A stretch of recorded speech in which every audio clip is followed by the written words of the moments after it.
Hey everyone, welcome back to my channel. আশা করছি সবাই অনেক অনেক ভালো আছেন। আজকে আমি আপনাদের জন্য নতুন আরেকটা রেসিপি নিয়ে এসেছি, আর আজকে আমি আপনাদেরকে সুইট চিলি সসের রেসিপি করে দেখাবো। এই সসটাকে কোথাও কোথাও কিন্তু থাই চিলি সসও বলা হয়ে থাকে, তবে আজকে আমি আপনাদেরকে একদম সহজ এবং অথেন্টিক উপায়ে কিভাবে এই সসটা বাসায় তৈরি করা যায় সেই রেসিপিটাই শেয়ার করব। সুইট চিলি সস তৈরি করতে আমার লাগবে রসুন, সাথে লাগবে কিছু মেক্সিকান মরিচ। এগুলোকে সুইট চিলিও বলা হয়ে থাকে কারণ এই মরিচগুলো কিন্তু একদমই ঝাল থাকে না। সাথে আমি আরও বেশ কিছু পাকা লাল মরিচ নিয়ে নিয়েছি। আপনারা এই পাকা মরিচের পরিবর্তে কিন্তু শুকনো মরিচটাও ব্যবহার করতে পারেন, তবে শুকনো মরিচ যদি ব্যবহার করে থাকেন তাহলে কিন্তু ব্যবহারের বেশ কিছুক্ষণ আগে এগুলোকে ভিজিয়ে নরম করে নিতে হবে। আর যদি আপনারা ঝালটা একটু বেশি পছন্দ করে থাকেন তাহলে কিন্তু এই মেক্সিকান মরিচটা বাদও দিতে পারেন।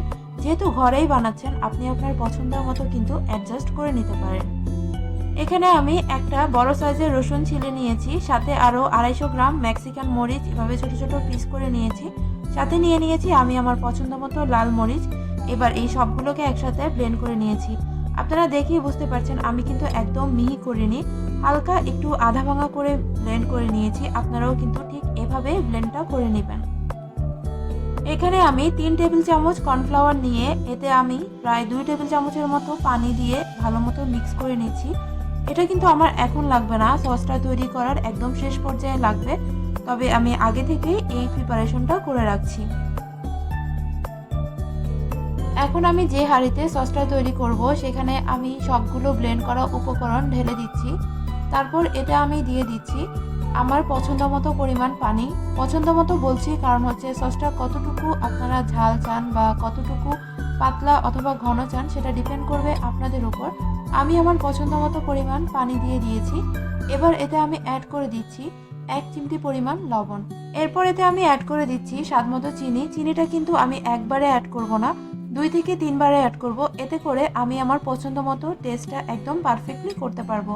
আমি আমার পছন্দ মতো টেস্ট আনার জন্য আরও কিছু চিনি অ্যাড করে দিচ্ছি। মোট আমার আজকে এই সসটা তৈরি করতে 1.5 কাপের মতো চিনি লেগেছে। আপনারা যদি ঝালটা একটু বেশি খেতে চান সেক্ষেত্রে কিন্তু চিনির পরিমাণ বাড়িয়ে বা কমিয়ে দিতে পারেন। এরপর এতে আমি অ্যাড করে দিচ্ছি 1/3 কাপ ভিনেগার। এই ভিনেগারটার কারণে সসের মধ্যে পারফেক্ট একটা টেস্ট আসবে। একই সাথে এই ভিনেগারটা কিন্তু প্রিজারভেটিভ হিসাবেও কাজ করবে। এবার আমি সবগুলো উপকরণ একসাথে খুব ভালো মতো মিক্স করে চুলায় বসিয়ে দিয়েছি। অলরেডি সসের মধ্যে কিন্তু বলক আসতে শুরু করেছে। প্রথম দিকে আমি চুলার আঁচটা কিন্তু হাইতে রেখেছিলাম, এখন আমি বলক আসার পর থেকে চুলার আঁচটা কিন্তু লো মিডিয়ামে রাখবো। এভাবে আমি সসটাকে 3 থেকে 4 মিনিটের মতো জাল করতে থাকবো। এতে করে সসের র ফ্লেভারটা আর থাকবে না। সসের সবগুলো উপকরণ যখন একদম ভালো মতো সিদ্ধ হয়ে যাবে তখন এতে আমি আগে থেকে মিক্স করে রাখা কর্নফ্লাওয়ারের মিশ্রণটা দিয়ে দিব। তবে একবারে কিন্তু দেওয়া যাবে না, আর মিশ্রণটা দেওয়ার সাথে সাথেই কিন্তু নাড়তে হবে, তা না হলে কিন্তু জমাট বেঁধে যাবে। সসে আমার পছন্দ মতো টেক্সচার আনার জন্য আমি সবটুকু কর্নফ্লাওয়ারের মিশ্রণ এখানে ব্যবহার করেছি। আমার সসটা একদম রেডি। এবার আমি সসটাকে একদম ঠান্ডা করে আমার পছন্দ মতো বয়ামে সংরক্ষণ করব। আপনারাও আপনাদের পছন্দ মতো বয়ামে সংরক্ষণ করতে পারেন, তবে অবশ্যই একদম ঠান্ডা করে সংরক্ষণ করবেন। আর চেষ্টা করবেন কাচের বয়ামে সংরক্ষণ করার জন্য, এতে করে এই সসটা দীর্ঘদিন ভালো থাকবে। আপনারা যদি নর্মাল ফ্রিজে সংরক্ষণ করেন তাহলে কিন্তু 6 থেকে 7 মাস ইজিলি এই সসটা ব্যবহার করতে পারেন। আজকের এই রেসিপিটা যদি আপনাদের ভালো লেগে থাকে তাহলে অবশ্যই বাসায় ট্রাই করবেন আর আমাকে কমেন্টে জানাবেন। আজকের মতো বিদায় নিচ্ছি, আল্লাহ হাফেজ।